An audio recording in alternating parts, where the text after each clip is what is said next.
Affirming presences. The question that I asked for my GRIP project was, what is spirituality?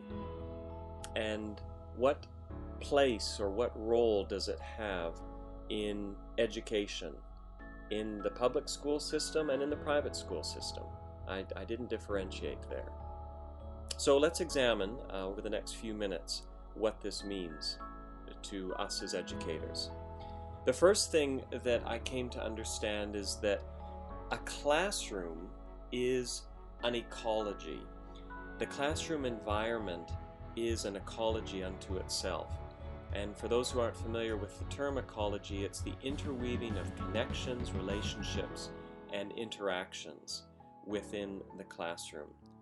The notion of ecology, it points to the many elements that interact with any environment.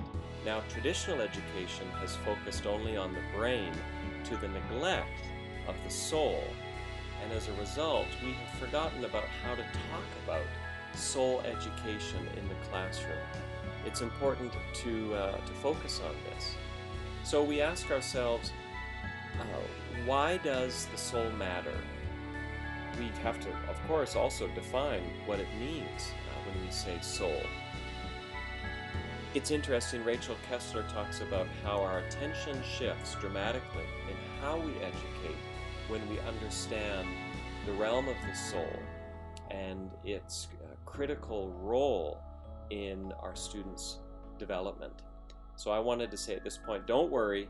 Some educators, some people in general get nervous when we talk about things like the soul. It's not the touchy-feely stuff.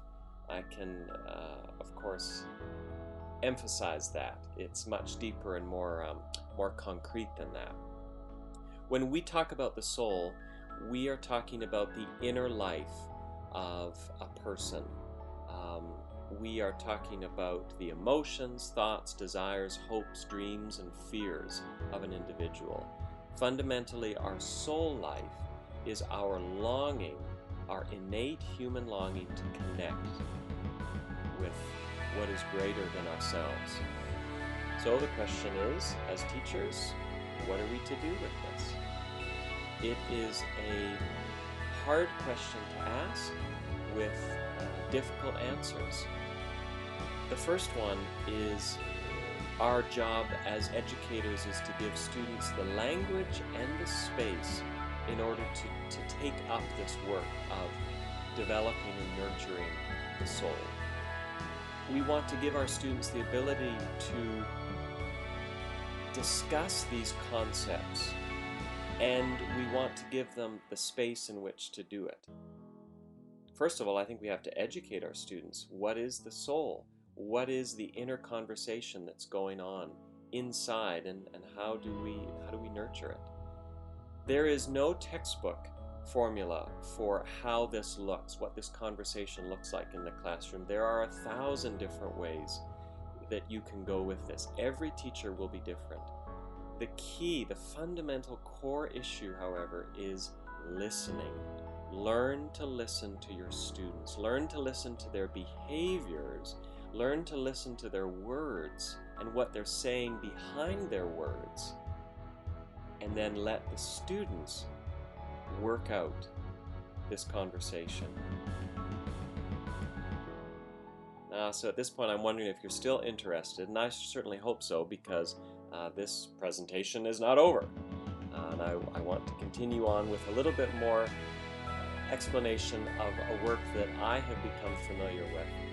And I think it's a tremendous model for holistic education. It is called Circle of Courage. Let me give you the big ideas very briefly in what Circle of Courage really entails. So the first big idea is that every behavior has an underlying message. The question you have to ask is, what is your student trying to tell you? What is your student saying with their behavior? Another big idea is that affirmation brings healing. It's far more effective than punishment. Another big idea is that condemnation, or using words or actions that lower someone's self-esteem, only does harm. Circle of Courage teaches us to learn how to discern and also to be open. It encourages community and it emphasizes generosity and the spirit of generosity. It teaches empathy, which I think is critical. It creates space for us to listen as well as to be heard. It provokes us to understand ourselves and others. The Circle of Courage really enables us as teachers and students to always operate from the lens of compassion. If you come away with one thing from this, remember that, operating from a lens of compassion. Okay, I want you to consider these final words of Parker Palmer. He says that to know something in truth is to enter into a relationship or enter troth with the known. So it means that we come to an understanding of someone else by being loyal to who they are as a person. It means that we enter into understanding through relationship. It means that we must engage each other with the whole self in order to know. It also means, this is a scary one, it means to be vulnerable. We must become vulnerable in order to know others. All of this teaches us that knowledge, where mind, body, and spirit and soul are transformed, is only understood through relationship. Okay, thanks for listening, guys.